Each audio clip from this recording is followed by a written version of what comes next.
Welcome back, and hello if you are new. So thank you so much for tuning in. If you did see on Friday, I've started off my albums of the decade countdown, and the feedback was really great. I was so glad to chat with you guys in the comments section, and I cannot wait to get things started with the second video. So without further ado, I'm kicking things off with one of the best comeback albums ever.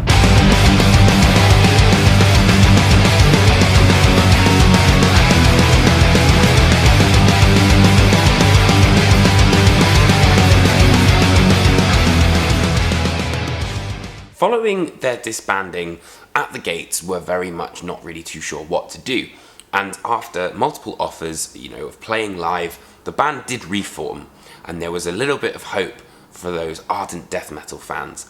And aside from another album that will be appearing in this list, death metal fans, I'm sure you know where I'm going with this, At the Gates is At War with Reality is one of the most brilliant comeback albums I've ever heard. But most importantly, and that's why I've included it on this list, it's not Slaughter of the Soul 2. Instead, it sounds revitalized, but also exploring new ground, which I think At the Gates has always done. But not to mention the songwriting.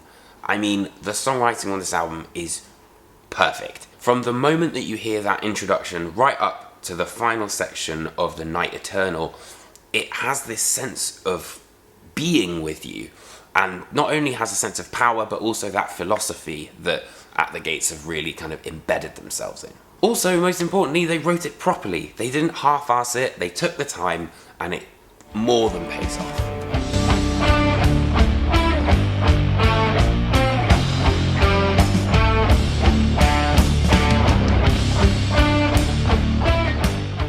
Following the release of their fantastic Foundations of Burden, Pallbearer, I think, really threw themselves into the idea of prog rock.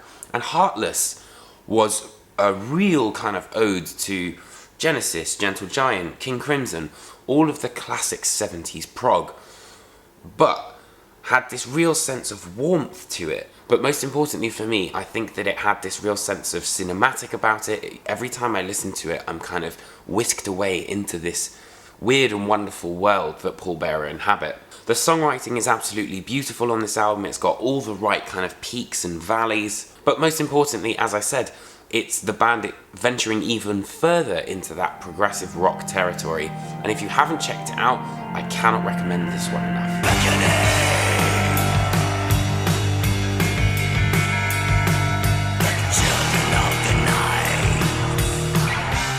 Now, potentially one of the most unique bands on this list. Obviously the band did start as a death metal act, but throughout time they've changed their sound into something that I think is truly unique. Combining the ghoulish atmosphere of horror, Led Zeppelin style classic rock, and black metal are very difficult things to put together. And to put together so well and create this universe around them, that's what's Tribulation's secret. But most importantly, I think that Children of the Night not only had impeccable songwriting, but it almost started another angle of the black metal movement, which is, further experimentation and actually taking things to less of a heavy slant and more of an atmospheric slant. Black metal for me has often been very sterile and not necessarily had feeling to it, but I always feel whenever I listen to Children of the Night that it has this sense of almost like 70s, that kind of warmth about it, but really does get under your skin.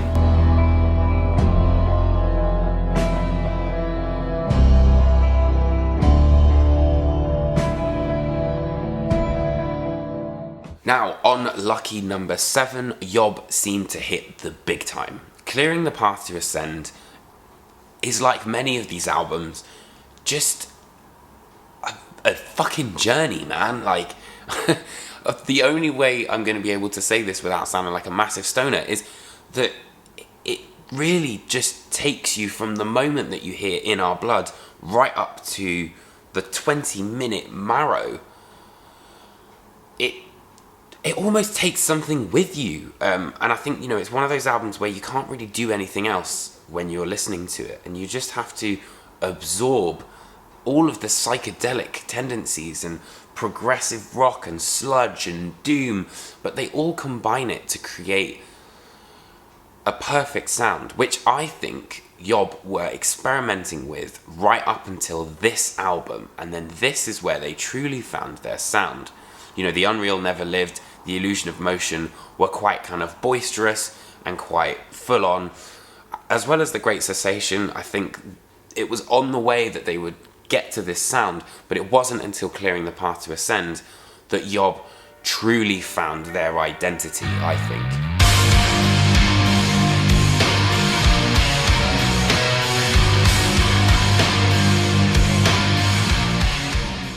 Following their critically acclaimed Obzin, 4 years later, Meshuga came back.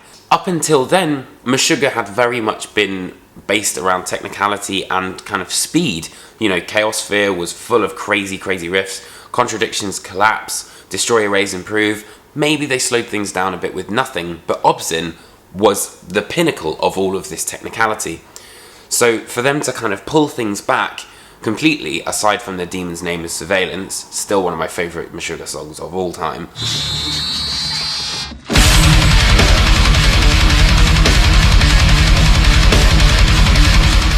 I remember when I was at ICMP and learning guitar, that teachers would say, you can try and play this shred section as fast as possible, but if you can't nail those notes individually, slowly, then there's no point. And with that metaphor is what I mean towards Kolos, is that Meshuga understood that, yes, okay, technicality is very much a part of their sound, but to really slow things down and to really nail that riff is something else entirely. And that's what I think is the evolution of Meshuga's sound, which then led us to have the Violent Sleep of Reason. Tune in next week and I will have the third part of my albums of the decade list, and I can't wait to share even more stuff with you guys. Thank you so much for watching this video. If you enjoyed it, hit that like and subscribe button. Be sure to check out all my other album reviews, interviews, all the usual stuff. And I'll see you guys next week for part 3 of my albums of the decade. Take care.